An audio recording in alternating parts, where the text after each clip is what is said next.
I bow to all the seekers of truth.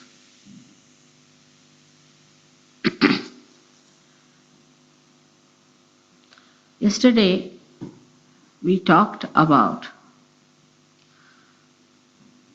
the power that lies within us, which is the power of the Holy Ghost, and which has to give us the self-realization.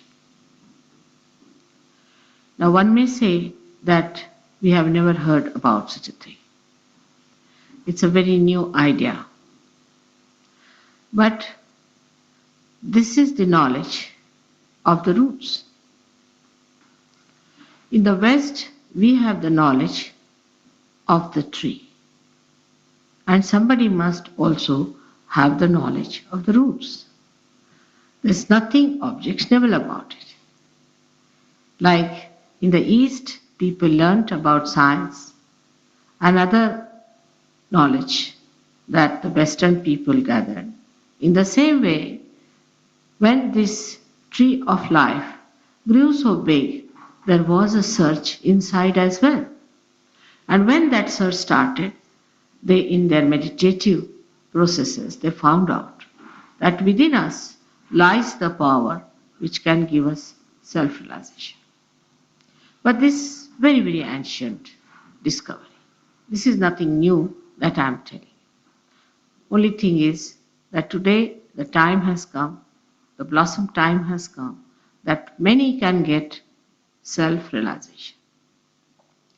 But self-realization history is very, very ancient, that it is said that about 16,000 years back, the king of all the gods called Indra got his realization I don't know in Greek language what he is called as, but he is the one who got his realization in a place called Chidendra. Means he was made, the whole was made into his head, Chidendra. So this knowledge existed in our country since centuries because people had more meditative temperament. Now, this meditative temperament comes because they did not have to fight the nature so much. As you know, the climate in India is quite good. People can go outside, there's no problem of too much heat or too much wind. It is easy to live outside, and that's how people didn't fight much of the nature. Because of the fighting with the nature, the reaction created this enthusiasm of the Western people to find out something about the nature. And that's how we discovered all the science and all the discoveries which we are enjoying. But whatever we have discovered so far is a part of the same. If you do not discover, say, all these instruments, you cannot today talk to people. You cannot propagate what is important. You cannot achieve the spiritual ascent en masse. You cannot give it to thousands of people unless and until you have some means to do it. So even these discoveries are just complementary to the discoveries about the self. The Kundalini has been described by many people, but especially I would mention Markandeya, who lived about 14,000 years back. He described this Kundalini, about which I told you yesterday, which resides in the triangular bone. And I told you that even the Greeks called it a sacrum bone, meaning a sacred bone. Now the word sacredness, holiness, all these are becoming sort of out of date. But there's a fact, there is something that is holy, something that is sacred.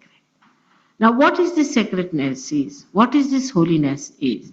It is rather difficult for us to know because we deal with matter.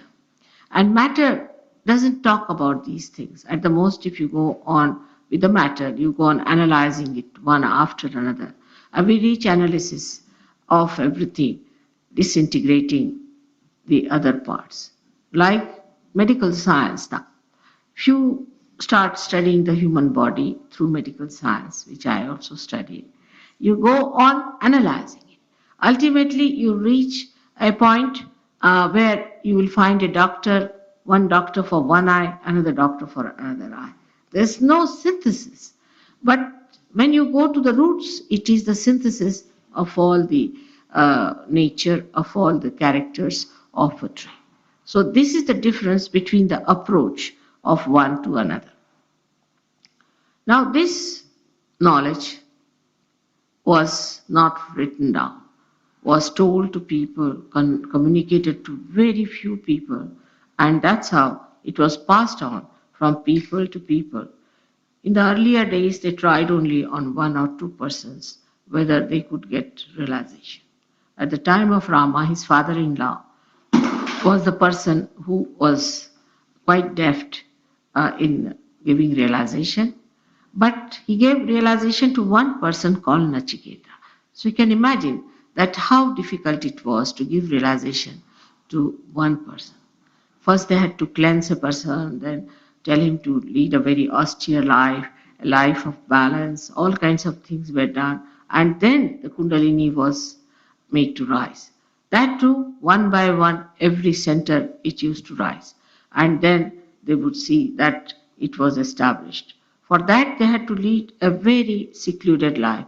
And it was worked out when the children were about, say, 12 years of age to about 25 years in complete celibate life. But now, as the time has come, as I told you, that blossom time has come. But one must know that those who are sitting here have gone through it. It is not a new thing that you have come here. You are already ready for it, and that's how you are going to get it. Only in this lifetime, In these modern times, we have committed some mistakes because we were cut off from the knowledge of the roots. And suddenly we became modern. And in this modernism, we started understanding everything through our mental projections. Now, mental projection can be very mythical. Supposing I project my mind and I say that I'm just now sitting in New York, I'm feeling like this and that. It's just a mental projection. Whatever we do has to be real, but mostly mental projections are mythical. And many people have done that and have been successful in life, so called. They have made lots of money. They have put their mental projections to this, mental projections to that. I said, this is knowledge, this is knowledge, this is knowledge. And how are we to make out whether this is true or not? Is there any absolute method by which we can make out whether this is true or not? The reason is the absolute is nowhere to be seen. It's the relative life in which we live. Now, the words like holiness or the words like sacredness and auspiciousness have lost their value because we have lost the sense of that knowledge, that sensitivity. As I told you yesterday that I went to Rome and the mayor there, just seeing my photograph, just said, oh, this is divinity. And he helped us so much. But the thing that has acted in him is that sensitive temperament which they have retained somehow or other, or it existed within him. But we have to understand that every matter has a kind of a coefficients by which it can tell you whether it is sacred or not, which is holy or not. Like in India, we say that if this place is holy. Now, how do we say this is a holy place? How do we understand this is a holy place? Because a person who is a realized soul, who may not be a rich man, he may be a poor man, he might be just a ascetic, he may be a married man, but a realized soul is a category, is a state of mind. If he has, he can feel the divine vibrations from that place and can say, oh, this is a holy place. I'll give an instance.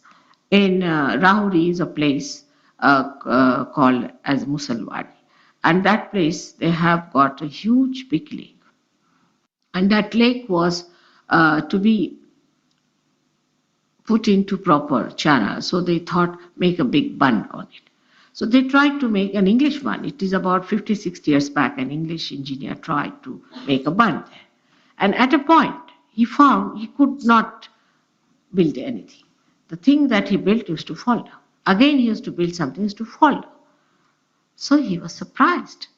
Then one Muslim fakir, as we call them, a realized soul came that way. He said, oh, this place, you leave it. This is a holy place. You cannot do anything. You better leave it alone. So they went round that place. Can you imagine a bund going straight like this, and the place is like that. So when I went to that place, they asked me, Mother, we would like you to see if it is a holy place. I took some of the Sahajogis who are sitting here, and when we went there, we found it was emitting cool breeze from that place. You could feel it. All of us could feel it.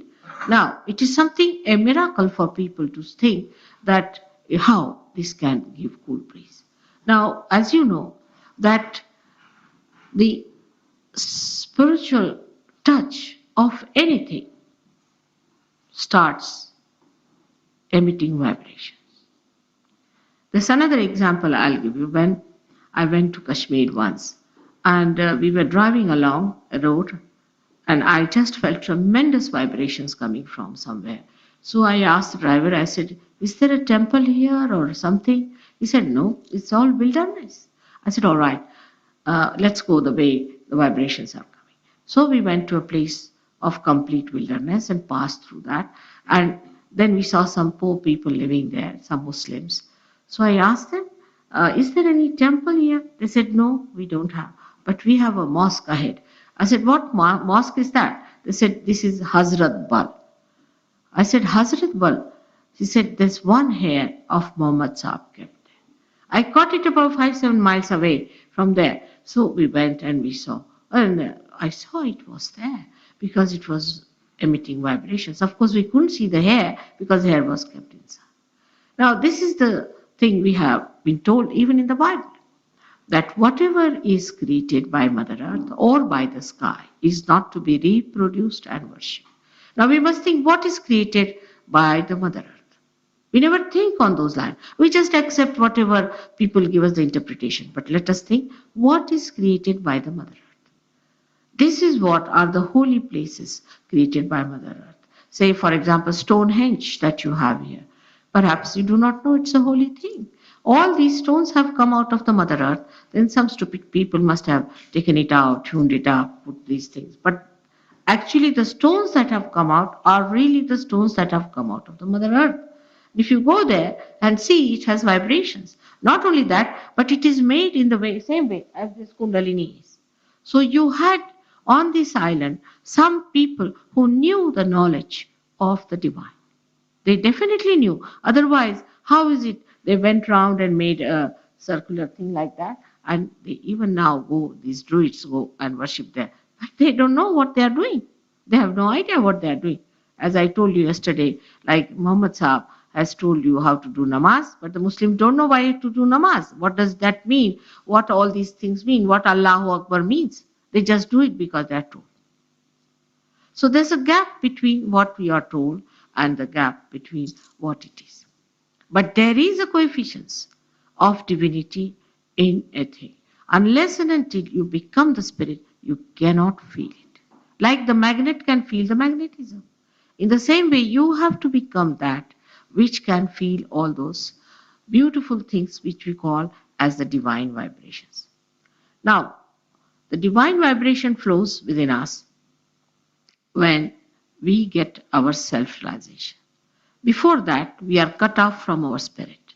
The spirit resides in our heart. And our attention is not enlightened by that spirit. The spirit watches us like a witness. It watches us, sees how we behave, where we go, what we do. Everything is just watching. It's a spectator.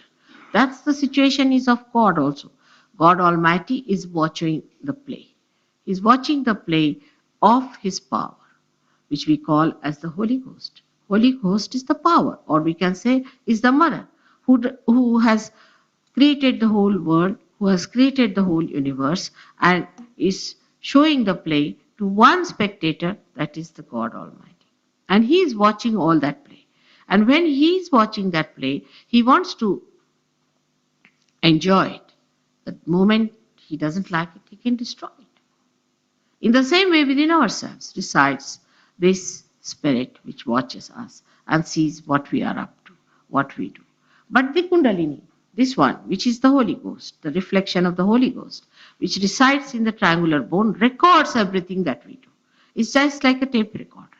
It records what we do, what have been our hankering, where have we been, what we have been doing. It's a subtler knowledge. For that, we have to extend ourselves and understand that at the human level, you can only go into 4 dimensions at the most, but the 4th one is also in the thinking. 3 dimensions actually exist for you. But the 4th dimension is in your thinking. You have imagined, you have listened to people, you have been told by people, it has been described to you, but it is not part and parcel of your being. It's just you know as there. It's something else, is not yourself.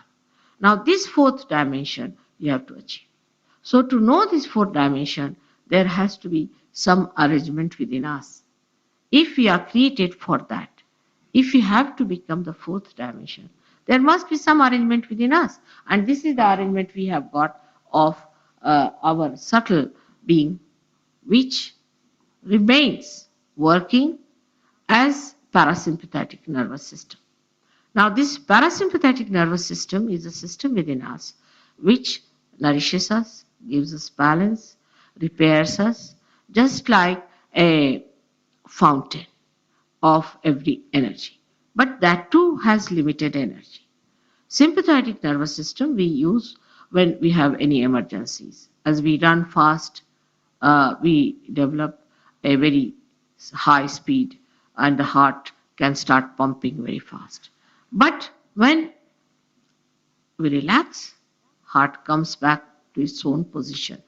That happens through the parasympathetic nervous system. Parasympathetic nervous system also repairs us all the time, but it has a limited energy. And that's how diseases are caused because we exhaust our limited energies due to some reason. Maybe it may be that we have overused it so much that it is not to be now fulfilled by the parasympathetic. All these things happen and we develop diseases of different kinds. As I told you yesterday, we have three powers within us. One of them is the left hand side power of desire, the second power is the right hand side power of action, and the central power of our evolution. So the left hand side power is manifested outside in the gross as left sympathetic nervous system. And the right hand side is manifested within us as the right sympathetic nervous system. And the central one, the parasympathetic. So in the gross, we call them by these names. Now, the evolutionary process has taken place since long. It's not today that the evolution has been going on. At the matter level, the evolution takes place when we have the periodic table and the carbon is placed in the center and balancing. It has 4 valencies. Then it becomes higher and higher and higher. At the human stage, when we come, we start balancing ourselves, like trial and error. First we try this, no, it's no good, it doesn't help us, so try another. It's like we try capitalism, then communism, then capitalism, then communism. We try all these things. It's just we go from one extreme to another extreme, then we try to come to the center. And when we come to the center, that's the time our ascent takes place. It's not going to the left or to the right. Now the left represents our past and the right represents our future. So we have to be in the present. At this moment, we have to be there, but we cannot be. We can. Now, for example, people might be thinking at this time about the past, maybe about the future, whether I'll get a conveyance or not. But at this moment, we cannot stay. But when we come to this moment, there is no thought. There is no thought. One thought rises and falls off, another thought rises and falls off. In between the thought, there's a little gap, and that gap is the present. And that we cannot feel within ourselves because we live in the past or in the future. So when this Kundalini rises, what she does, she elongates those thoughts. And by that elongation, the gap between the two thoughts elongates. We can say increases. And we become thoughtlessly aware. But in the movement of the Kundalini, when the Kundalini moves from this state, when it rises, first it enters, as you see, into the first chakra of this green chakra, which we can call as the Nabhi chakra. The Nabhi chakra is the one which we can the navel center or the solar plexus. In the gross is called as solar plexus, which has got 10 subplexuses. In the same way, this has got 10 petals. It's said there are 10 petals. Now, this is a very important center for us because this is the center where we start our evolution. As animals, we were seeking food, we were seeking protection, and that's how we evolved. Then now at a human stage, this seeking is manifested as we seek power. People want to become members of parliament. They start is all seeking in the power. Then some people want to have money, possessions, this, that. We seek in possessions. Some people think that this is my son, this is my child, this is my business goes on, and they call it love. And it's very possessiveness also sometimes. And that's also manifests. But then they discover that these things do not give you joy. There's something beyond that must be giving us joy. And when that comes within our awareness, then our real evolution starts. That's the point one has to reach. That's a special category of people whom we call as seekers. But at this point, it's a very dangerous thing. I warned you before also 2 years back, I told you that there are people in the market who are just waiting to catch hold of you because they are here just to make money, nothing else. It's all money oriented. And when you are seeking, they just grab you. They tell you, all right, £5 for this, and you get caught. Can you imagine such nonsense they talk? And people believe them. How can you get your evolution by giving money? Think of it. And when I told this, they were so angry with me. I said, you cannot organize. It's a natural process. It's your birthright to get your realization. And nobody can charge you money. It's ridiculous. You are very intelligent people. You have got sciences and all that. But in these matters, you don't know anything. You are naive to accept these things as that you can pay for God, you can pay for your evolution, you can pay for your realization. The same thing here happens to you when you start seeking. Then you think we must do something or we must put in some effort. As I told you yesterday, with effort, you go in the wrong direction. Either you move to the left side or to the right side. So when you move to the left side, what happens? You get possessed. You get possessed because on the left side is all your collective consciousness is there. Cancer is caused by possessions. That is the one that triggers. I saw a television show in which they told me, the doctors were telling people that the vulnerability of the cancer is first established because when sympathetic is too much active, vulnerable you become. But triggering takes place with some proteins called protein 58 and protein 52. Of course, they give just names. They attack you. And the triggering comes from the area which is built within us since our creation, means the collective subconscious.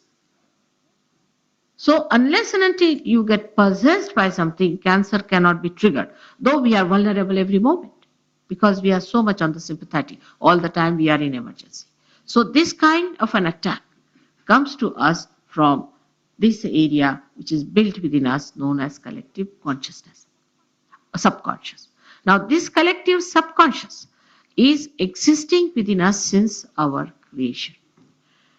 Now, if you start moving too much into, say, bow to someone and submit to someone, and that guru is an expert on all these things which we call in Sanskrit language as Preta Vidya, Smashana Vidya is the knowledge of the dead.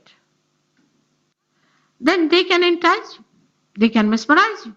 They can ask you to kill yourself. They can do what they like. They'll say, go and destroy yourself. You have heard of such cases where people have destroyed. But we must use our intelligence to understand that are we to destroy ourselves now? Then there are another kind, they will say you have to jump like frogs.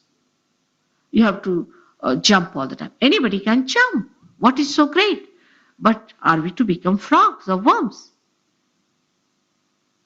Then some people going to these things. I mean, TM now. I must tell you openly, I have so many people coming from TM suffering from epilepsy. Absolutely, they suffer from epilepsy, no doubt about it. And they have come to me, and the person who was the director of their academy in,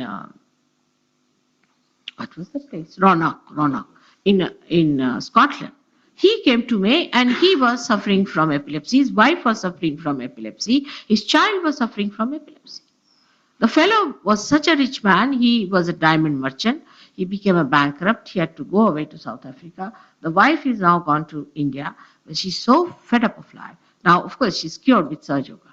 And the child is all right. So they paid thousands of pounds, 6,000 pounds they paid to this man to go to Switzerland, where they were given food for 6 days in such way that first day only the water that has boiled some potatoes. Then the second day, that same water. Third day, the same water. Fourth day, the same water. And the fifth day, they were given the rind of the potato with all the filth. Imagine what a mockery. And last day, the potatoes. And 6,000 pounds they paid each. Is a fact. There are so many sitting here from TM. who have been cured. Now people go just headlong. Why? Because they wanted to fly. Who has flown? Put their guru onto one of these Pisa, what you call leaning tower of Pisa. Let him fly. Let's see, can he fly? He cannot fly. But when I tell about them, people don't like it because I'm telling you the truth. That understand you cannot pay for it. Now, why do you want to fly? I can't understand. Are you going to become birds? All these queer and strange ideas. How can any intelligent man go to? But the reason I ask them sometimes, why did you? There's a Jew girl, very intelligent. She's very well educated and a barrister and all that. She had big problems. I asked her, why did you go to TM? What was so great? This is all stupid they did. Then why did you go? She said, I was so fed up with the fanaticism of the Jews that I jumped into it. Another one says, I was so fed up with the Catholics that I went there. Another says, the Christians were so this way, I went there. This is going from fire to frying pan. How the brain works, I don't understand. But it is so much a common sense to understand. If somebody says that by saying some words you are going to fly in the air, for that you have to pay some money, and you accept it, I must say that somebody has really enticed you and mesmerized you. Otherwise, nobody who is sane would accept such an absurd thing, isn't it? And I was shocked because these are the seekers. Again, I say the special category of people who are seeking God. Then another group comes from India. Another thugs, I tell you. Real thugs. You must know that Indians are now trying to attack you in a subtle way. Definitely. Because you attacked them in a very gross way, so now they are attacking you. Same thing happening in America. You go and destroy them, they are not dead, they are there. They are attacking back Americans. And that's how you are attacked. And you accept these things because, you see, they pamper your ego, perhaps. Because they tell you something very intellectual, big things, and you accept. Why don't you go and find out what's happening to the people? How many people have gone to the lunatic asylum? And they have money. They have so much money, they can hush up anything. There was one fellow who ran away from India to America because Indians couldn't bear him. And this fellow who ran away to America, you see, a picture was made about them. What was that? It's God who ran away or something like that. That picture was shown here in the BBC. BBC showed it. We have got the tape of that. But this fellow has so much money that he purchased that picture from BBC. And now it cannot be shown to the public. I wish I could show you that. But in the private, in the drawing rooms, you can see. All these tricks are there. You see, so the money itself begets money. Also begets all kinds of trickeries. You gave him money, you gave them money, and they are playing money on you. One must understand that as far as God is concerned, keep money away. Anybody who asks for money is seeking money. How can he talk of God? This seeking can take you to the right side also. Like these lamas are, all these people are doing right side jobs, what we call the supraconscious jobs, the collective supraconscious. Lamas, you see, you must have known that Hitler took advice from lamas. Lamas gave them advice how to capture these spirits who are very aggressive, very ruthless, very heartless people, emotionless. And that's how he managed to entice these Germans who are still there. Even in this country or everywhere you can find these horrible, aggressive spirits are hovering on people who try to destroy others. So that work is still on. That play is still on. Actually, I must say, in the West, people are so naive. They have no idea about the death. What happens about the death, they don't know. And they play about. For example, to have all the dead bodies in the church is very dangerous for children. Special care must be taken when you take your children to the cemetery. It's very dangerous. I mean, Indian churches don't have anything like that. No Indian would tolerate a nonsense like that to walk on the graves. Imagine A lady came here to see the cathedral. They took her out. She's walking like this. I said, why is she all lying here? How to walk on top of that? We have no idea as to how this dead acts. And all these diseases are so common in this country or in the West are because we have not paid any attention to keep out the dead. Now, this knowledge was not with you. That's why they took advantage of you. They came down here upon you and enticed you. And this enticement is so subtle that you can make it out. Then, in India, we grow all kinds of drugs. All kinds of drugs. I've never seen any drug all my life, nor do I know one person who's an Indian who takes drugs. Can you imagine? But here, the drugs have crawled into you. How? Because these people have introduced, and the dead. Those dead who want drugs wanted to drink. Even alcoholism, if you go maximum to that side, can take you to that kind of enticement. Alcoholism can be cured by Sahaja because it's a spirit that is drinking. It's not that you are drinking. Like I had a lady from Cuba, a thin, little petite lady, and her husband told me she can take one bottle of whiskey neat. I said, eh?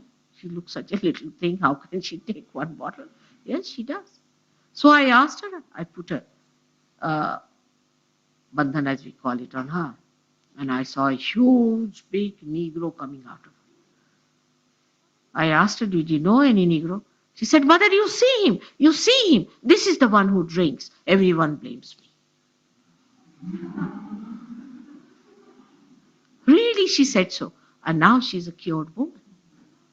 So all these extreme things, if you go to the extreme of the right, now people are jogging like mad. I mean, one should not do anything of extremes. Little bit is all right. But going like mad, everybody running faster, you'll get heart attacks. You must understand. You'll get heart attacks in no time. Wearing tight clothes to that extent, you will get varicose veins. You will develop all these troubles of your knees and all that. You must understand you should be normal people.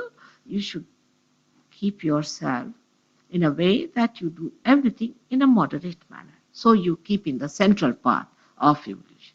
But going to the extreme of everything is our style.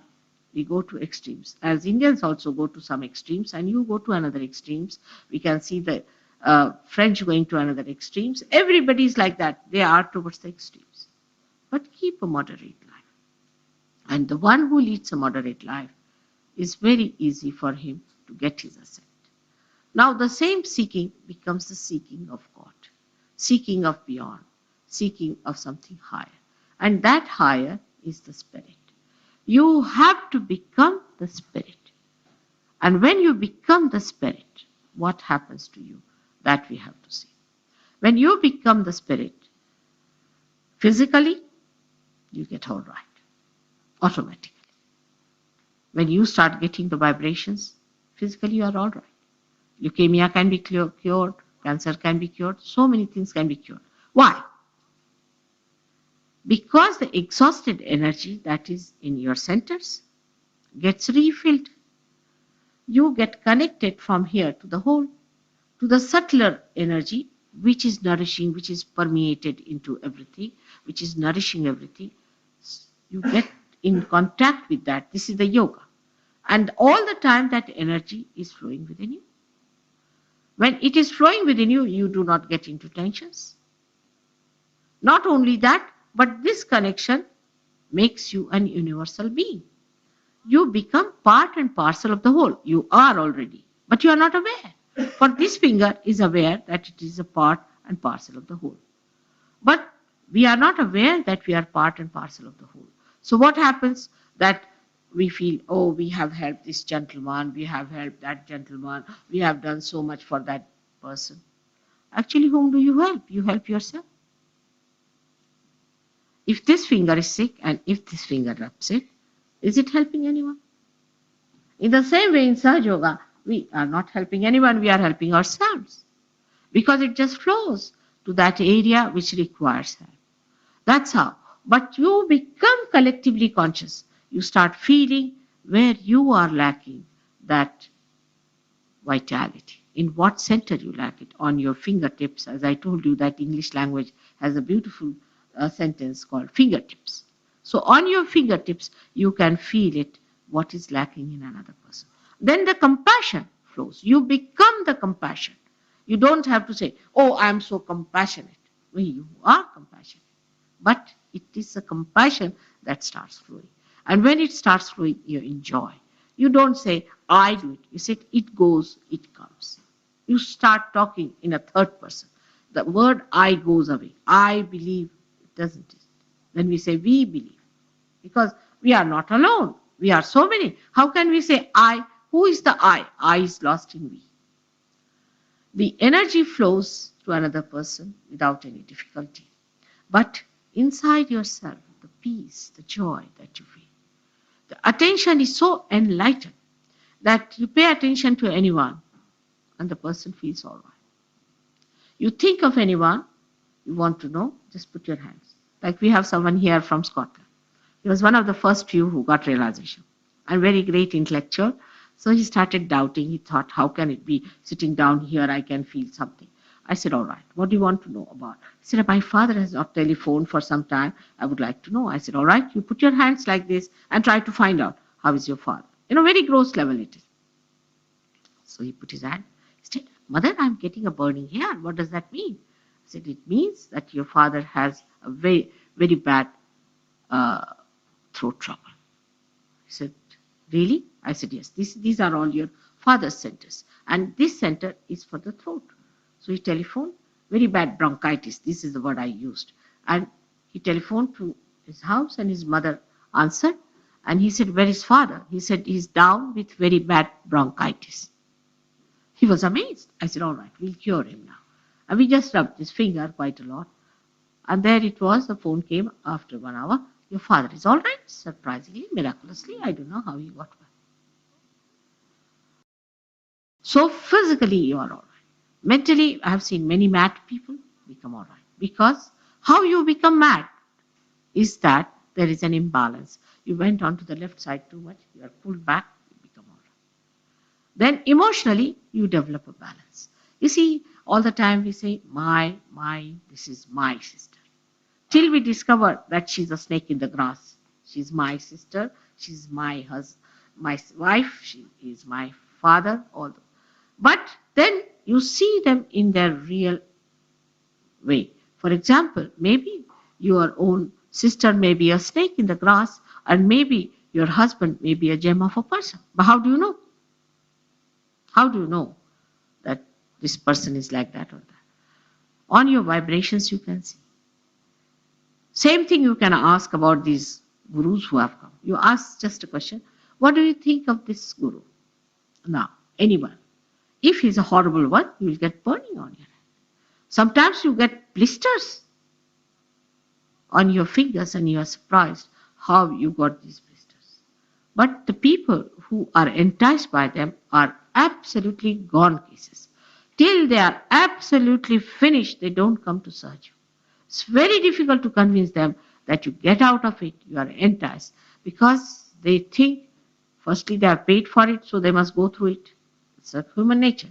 Supposing you have paid a ticket for a drama or a play, and you don't like it, but still you have paid for it to sit down, all right, I've paid for it, better go through it. Like that. They want to go through it. But those who are insane, how can you talk to them? Another thing that happens to your attention is that your attention becomes very balanced. All the time, our eyes are going out to this, to that, our eyes become weak. And we become really confused because every time we see something, you see a reaction comes in. Now I come to this place, I see, oh, how many holes? Then I start counting the holes. And people are really mad, I've seen. They see advertisement, they'll say this advertisement, that advertisement. If they miss one, they'll turn around and say, oh, I missed that. It's like that. It's a craze with our attention which goes out all the time like mad. And it reacts back. And when it reacts, what happens to us? That we become a confusion, a complicated personality. And we do not know what to see, what not to see. Now, when your attention is enlightened, you just become a pure personality. Your eyes become pure. You just see purity. You can't see impure things. If you see something impure, you feel horrible. You don't want to do it. Like our awareness gets that purity. For example, if you take a dog through a dirty lane, he'll just walk through, he'll have no problem. But human beings will have to close their nose. They may not even go through that. But after realization, you know what is sin, what is not sin. And you can walk through the places which are beautiful. But if it is a sinful place, you don't like it, you don't enjoy it. Your priorities change immediately. You become such a virtuous person. You are surprised at yourself what has happened to me. I have known people who have been so-called, all kinds of things they call it, I don't know what names, but all sorts of perverted people, I can say in general. If they come to Sahaja Yoga, they become such beautiful husbands, such nice wives, such straightforward people, enjoy their married life, enjoy their children, and enjoy each other with purity. Now, our society here in the West, for me, it is now my society because I'm sitting here. Indian society has its problems, you have your problems, but the society has become so funny that we say that if you have an Indian in your house, maybe your things might disappear. But if you have an Englishman or a Western man in your house, maybe your wife may disappear. It's a dangerous thing. And nobody minds it. It's love, you see. Any nonsense is love. You spoil anybody's daughter, anything, is love. All wrong ideas. See, if there's purity, say, everybody is a sister or a brother or a mother, a pure relationship, the life becomes so much easier. You don't know. Sahaja Yogis are like that. They travel thousands. This time they went to Switzerland. We had one program there, a seminar. They all lived together, no problem. Otherwise, if so many people live there, half of the marriages would have been broken down and so many would have eloped and come back again to say that we have divorced again. This madness of divorce has come because our ideas have confused us. We are confused. There is no purity. If a pure person like that even looks at such a person, he becomes pure. Like Mary Magdalene, when she was blessed with Christ, she became a pure woman. So the purity has to be brought in the society. If you have to save this society, you have to purify yourself. Every individual has to purify oneself. Now they say this is freedom. This is license. This is not freedom. Freedom is where there is purity. Without purity, there is no freedom. It's abandonment. It's nonsense.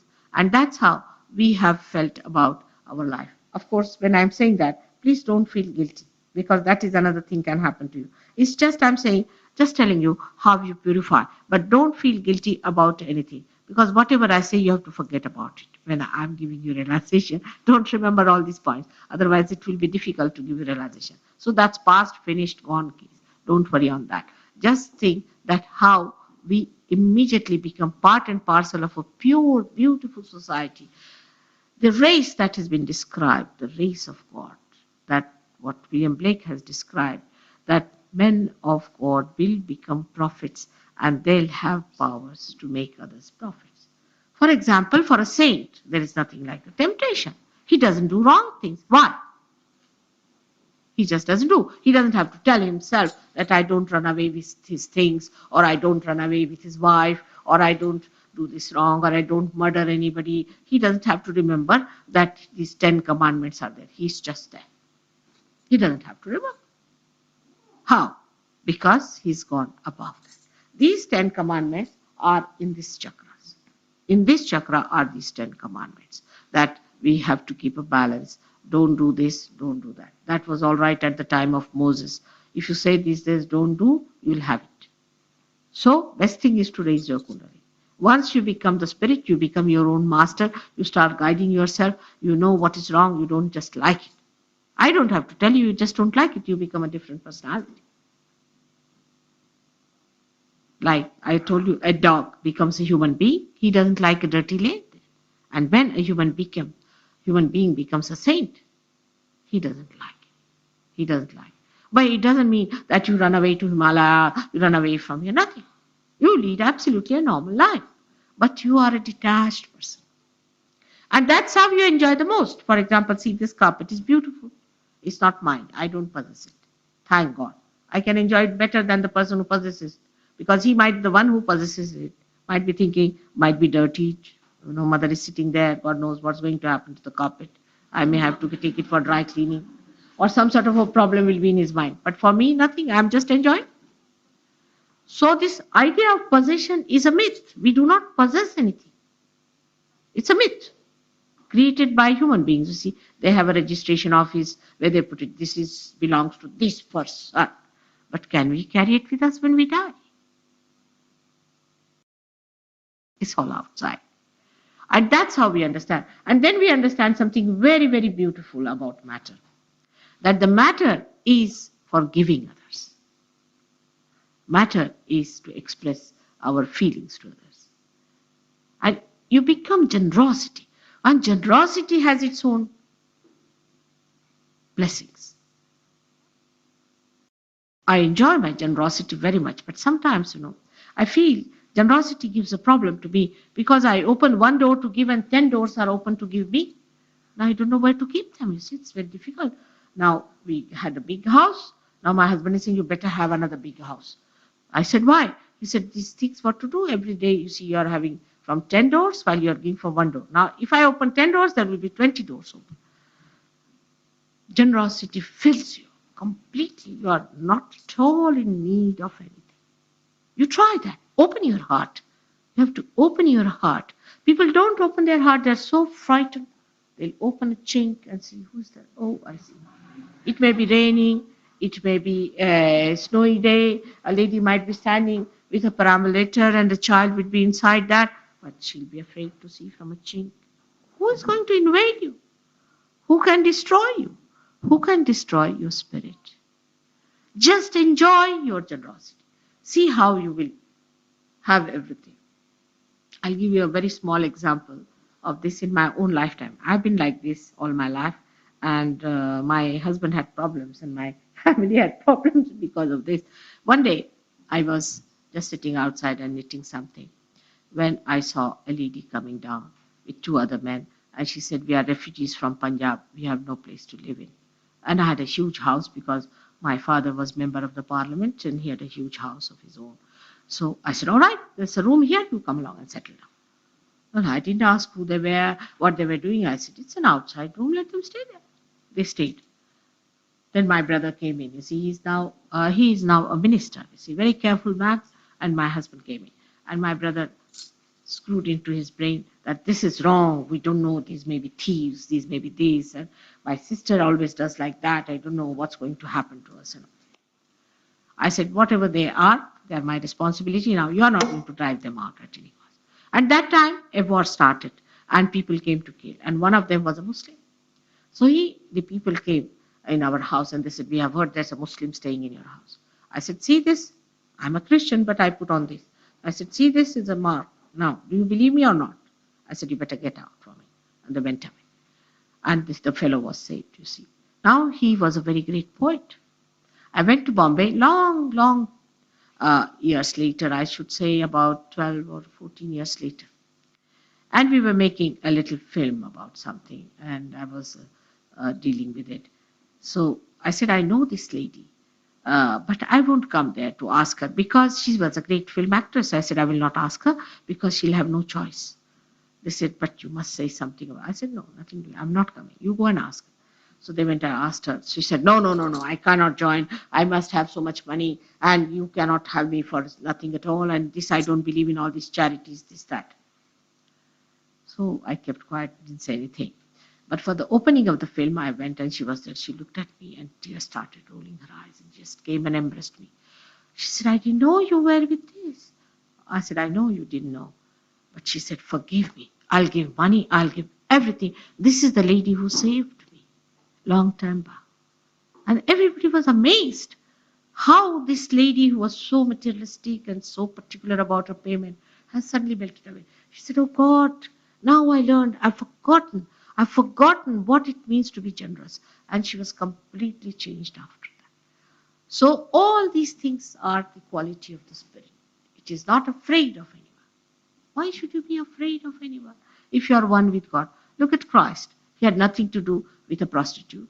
But when people started hitting her with a stone, he came up and he said, now, among you who has not committed any sin can throw a stone at me. Imagine the courage. The courage comes from the Spirit because he was Spirit, so he could say such a thing. He was not a man compromising with his values. All right, if you want, we can have discotheque in the church. Or we can start a pub. Nowadays they are selling it for pubs. Let us compromise. Truth cannot compromise. It does not. Compassion is different from compromise. It cannot compromise. Truth stands on its own legs. So that's what happened when Christ said that. And that happens to you. You become a strong person. You become a person who is strong but does not try to oppress others. You do not try to destroy others. You do not want to hate anyone. But what you do is to stand up on your own, to stand up for the rights of others, to stand up for something great. Like we will say Abraham Lincoln, a person like him. Abraham Lincoln was a realized soul, and how he fought for the rights, how he talked about democracy. Today, let's compromise this, let's compromise that. Even if somebody is a Hitler, doesn't matter. As long as he's with us, all right, accept it. To have that strength, you have to be the Spirit. So you become a very strong, compassionate person. Only a person who is strong can be compassionate. How can a weakling be a compassionate person, tell me? A tree which is strong can only give shelter to people. Or do you think a falling tree can shelter people? On the contrary, it will fall on the people. Our ideas are very, very confused about compassion. And when you become such a strong person, you see the truth before you. You know the truth, and you are no more afraid of anyone. And God looks after you, the best part of it. You just don't worry. God looks after you in every inch of the word. Every inch of the word, in material way, in your emotional way, in your physical way. Every way you feel surrounded by His love and His guidance and His help. He does in such a way. I'll give you a very recent example of such yogis. They wanted to go to a place, a very beautiful hill, mountain peak, which is known as Zermatt in Switzerland. And it's a very expensive place to go to. Because I told them something about that. It looks like one of the deities and all that. They were wanting to go and have a seminar there. It's a very expensive place, and we cannot pay for that. They thought that it will be very difficult because they are not so well off. So I said, all right, you go and find out. So the people went down to find out. And there is a huge, big hotel-like place.